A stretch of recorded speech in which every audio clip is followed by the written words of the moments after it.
حضور کی محفل سجاتے ہیں تو ہمارے اوپر اعتراض یہ کیا جاتا ہے کہ بھئی تم یہ اسلام میں بدعت کر رہے ہو، شرک کر رہے ہو،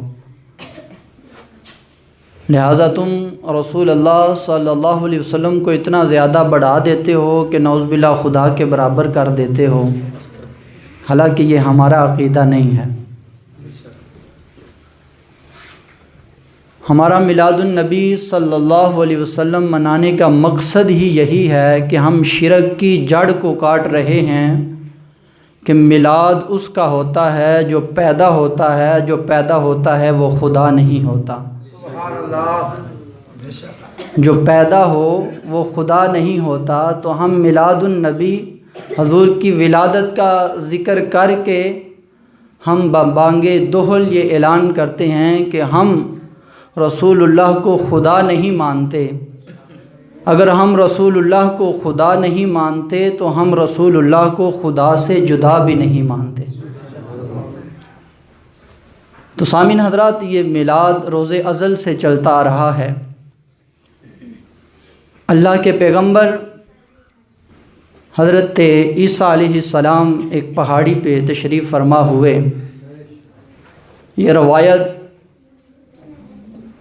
عیسائیوں کی کتاب ہے برنباس، اس کے اندر بھی موجود ہے، لوقا ہے ان کی کتاب، یوحنا ہے، ان سب کتابوں میں یہ روایت موجود ہے۔ اللہ کے پیغمبر حضرت عیسیٰ علیہ السلام ایک پہاڑی پہ تشریف فرما ہو کے اپنی امت کے سامنے واعظ فرما رہے تھے۔ فرمایا کہ میرے بعد ایک فارقلیت آنے والا ہے۔ فارقلیت اس کا عربی میں معنی کیا جائے تو اس کا مطلب محمد بنتا ہے۔ تو حضرت عیسیٰ علیہ السلام اپنی زبان میں، سریانی زبان کے اندر لوگوں کو یہ بتا رہے تھے کہ میرے بعد ایک فارقلیت آنے والا ہے، اس کو رب تعالیٰ یہ شان عطا فرمائے گا، یہ عظمت اور جلال عطا فرمائے گا کہ جب وہ بچپن میں اپنے پنگھوڑے میں ہوگا تو آسمان کا چاند اسے لوریاں سنائے گا، آسمان کا چاند اس سے باتیں کرے گا۔ تو جب وہ اپنے عالم شباب کو پہنچ جائے گا، جوان ہو جائے گا، تو اس وقت چاند کو اپنی مٹھی میں کر لے گا۔ فرمایا رب تعالیٰ اس کو یہ عزت اور عظمت عطا فرمائے گا کہ زمین و آسمان کی بادشاہت اسے عطا فرمائے گا، زمین و آسمان کی ہر چیز پہ اس کا حکم چلے گا۔ یہ عیسیٰ علیہ السلام اپنے حواریوں کے سامنے، اپنے امتیوں کے سامنے میرے نبی کا میلاد بیان کر رہے ہیں۔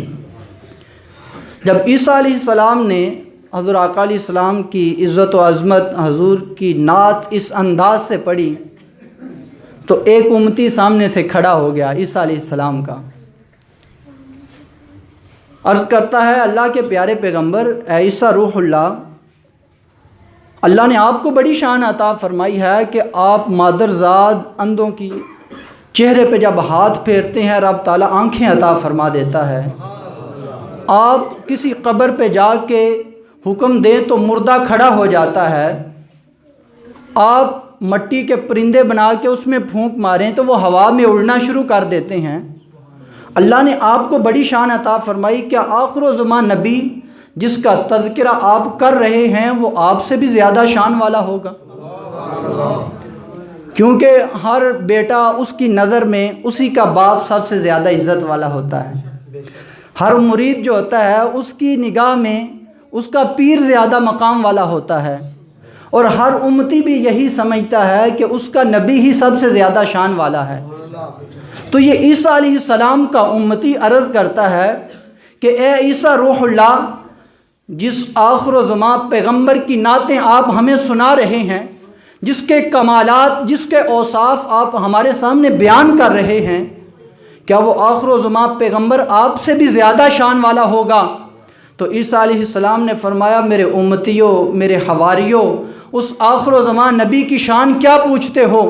فرمایا کہ میں عیسیٰ اگر مجھے رب تعالیٰ اس آخر و زمان پیغمبر کے جوتوں کے تسمے باندھنے کی بھی سعادت میسر آ جائے تو میرے لیے یہ بھی بڑے مقدر کی بات ہے۔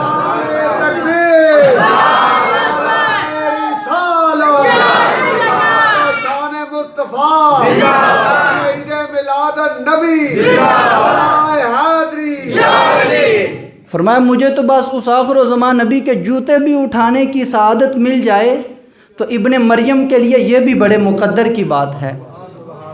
تو یہ عیسیٰ علیہ السلام اس انداز میں میرے نبی کا میلاد بیان کر رہے ہیں، اس انداز سے میرے نبی کی شان بیان کر رہے ہیں۔ اور اس میں بڑی قابل غور بات ہے کہ عیسیٰ علیہ السلام فرماتے ہیں کہ وہ آخر و زمان نبی جب اپنے بچپن میں ہوگا، بچپن کی عمر میں اپنے پنگوڑے کے اندر وہ آسمان کے چاند کے ساتھ باتیں کرے گا، آسمان کا چاند اسے لوریاں سنائے گا۔ تو میں یہ کہتا ہوں سامعین حضرات، یہ عقیدہ بریلویوں کا جو عقیدہ ہے، ہمارا اہل سنت کا جو عقیدہ ہے، کیا عیسیٰ علیہ السلام نے اپنا عقیدہ بریلویوں سے لیا یا بریلویوں کا عقیدہ وہ ہے جو اللہ کے پیغمبر عیسیٰ علیہ السلام کا عقیدہ ہے؟ یہ تو عقیدہ عیسیٰ علیہ السلام کا بھی ہے کہ چاند جو ہے وہ زمین سے 2,40,000 کلومیٹر دور کے فاصلے پہ ہے۔ تو عیسیٰ علیہ السلام کا یہ عقیدہ تھا کہ وہ آخر و زمان نبی کو رب تعالیٰ یہ شان عطا فرمائے گا، چاہے چاند جتنی بھی دور ہوگا یہ آخر و زمان نبی اس کی باتیں سن لے گا۔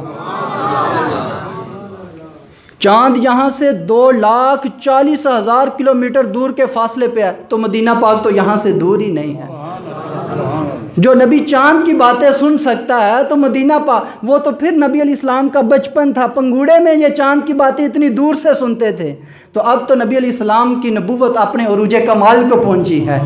کیا اب وہ نبی اگر یہاں مدینے میں بیٹھ کے یہاں پاکستان میں اس انجراواں والا کی مسجد میں اپنے غلاموں کی آواز کو سن لے تو اس نبی کے لیے کوئی مشکل بات نہیں ہے۔ یہ عقیدہ تو عیسیٰ علیہ السلام بھی رکھتے ہیں۔ اور پھر چاند کا نبی علیہ السلام سے باتیں کرنا، چاند کا لوری سنانا۔ چاند لوری کیوں سناتا ہے؟ کہ جب نبی علیہ السلام کے چہرے اقدس کے تیور بدل جاتے ہیں، حضور آقا علیہ السلام کے چہرہ اقدس کا رنگ متغیر ہو جاتا ہے، حضور آقا علیہ السلام کا رونے کو جی چاہتا ہے، تو چاند اتنی دور سے دیکھ لیتا ہے، چاند اتنی دور سے چہرہ مصطفیٰ کی چہرہ والضحیٰ کی زیارت کر رہا ہے کہ میرے نبی کے چہرے کا رنگ متغیر ہو گیا، تو چاند میرے نبی کو وہاں سے لوری سنانا شروع کر دیتا ہے۔ تو چاند میرے نبی کا غلام ہے۔ اگر چاند اتنی دور سے میرے نبی کا چہرہ دیکھ سکتا ہے تو اگر نبی اپنی نگاہ نبوت سے دیکھے تو اس کا کمال کیا ہوگا؟ اگر چاند اتنی دور سے دیکھ سکتا ہے تو میرا نبی اگر خود دیکھے تو سامعین حضرات، یہ عیسیٰ علیہ السلام حضور آقا علیہ السلام کے اوصاف، حضور آقا علیہ السلام کے کمالات بیان کر رہے ہیں۔ اور فرمایا کہ حضور آقا علیہ السلام، روایت بڑی مشہور ہے، آپ سنتے رہتے ہیں،